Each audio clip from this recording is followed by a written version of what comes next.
Steve Barnett, you've been producing now for a number of years. All jobs are, equal when you're producing, from craft services all the way on up to post-production. What is your favorite job? My favorite job? Well, I haven't done all of the jobs.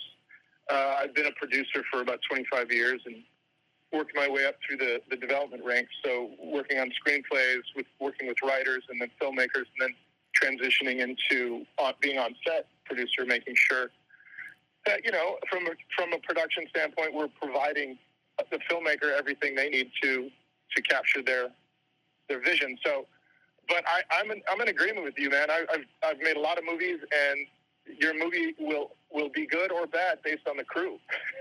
And I've been lucky enough to make a lot of good movies because I've had a lot of good crew. You got a lot of movies on you, but the Spiderwick Chronicles, 300, you got Stephen King, The Mist. I mean, you worked under a lot of different productions.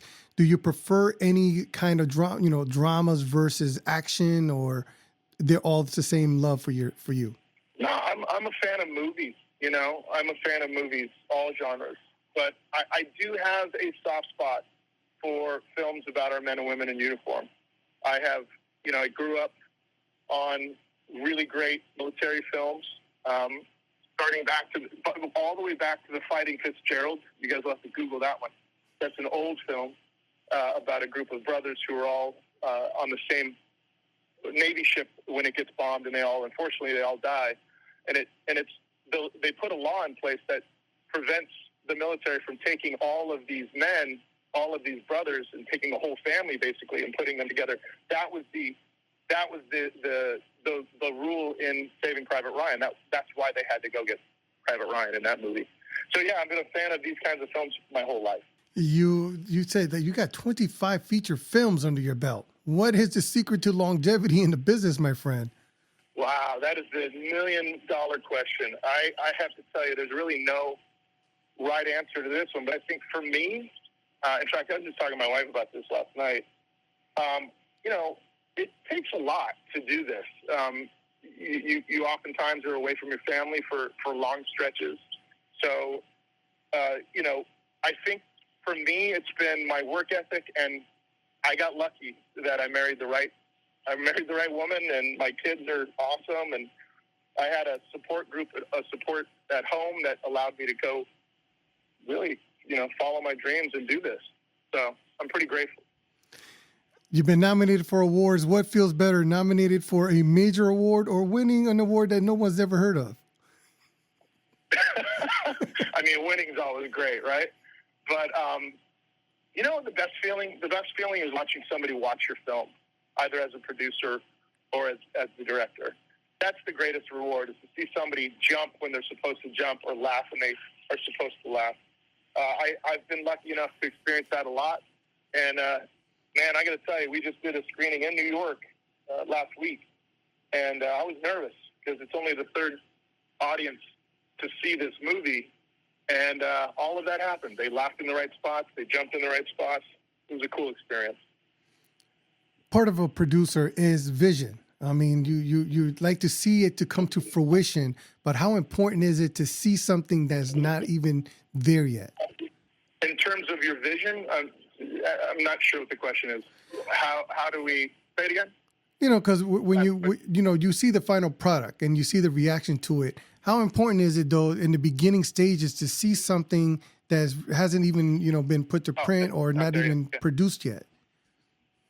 Yeah, it's critical. I mean, that's what it's all about. You have to have that vision in your head, but most importantly, you got to put it down on paper, in writing. On this film, and most of the films that I've worked on, but this one in particular, pre-production is everything. I was lucky enough to work with a producer named Bernie Goldman on this, who I've worked with for years and years and years.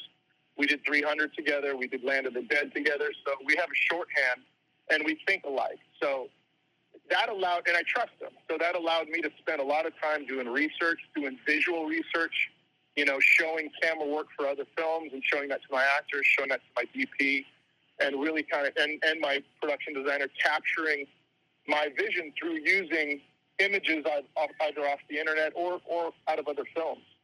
So, yeah, preparation is everything, right? Yes. Practice makes perfect. Prep makes good films.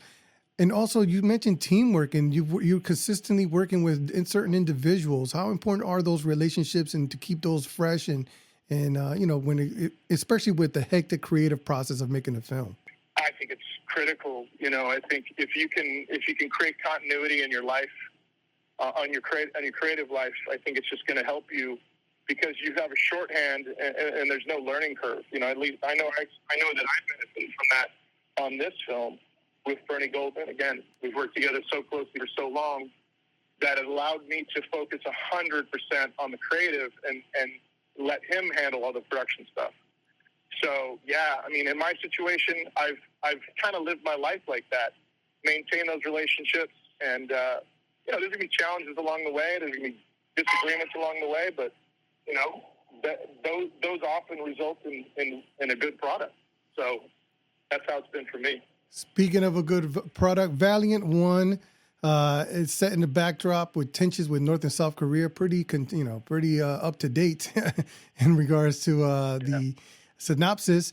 What should the audience expect from this film that might break away from the traditional,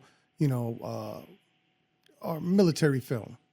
Yeah, this film is structured more as a character-driven action film. It's not, you're not gonna, we start with the crash, so we kind of get into some action that way. But it's a slower burn in terms of the tension. Tension happens right away. But what I really wanted to see is how these characters who are not experienced in combat at all. These are soldiers who haven't spent any time in combat. In fact, our lead character sits behind a computer all day. He's not even supposed to be on this mission. So the idea was to see that unfold and then build towards action. Obviously, you have to have conflict. You have to have tension and danger and stakes. The region in and of itself has the greatest stakes of all. That's, if a war blows up in North and South Korea, that's a problem for the whole world. So the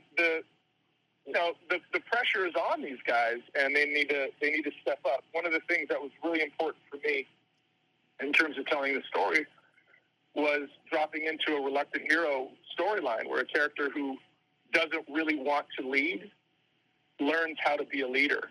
And that's one of the themes I hope people walk away with, is that we've all got that inside of us.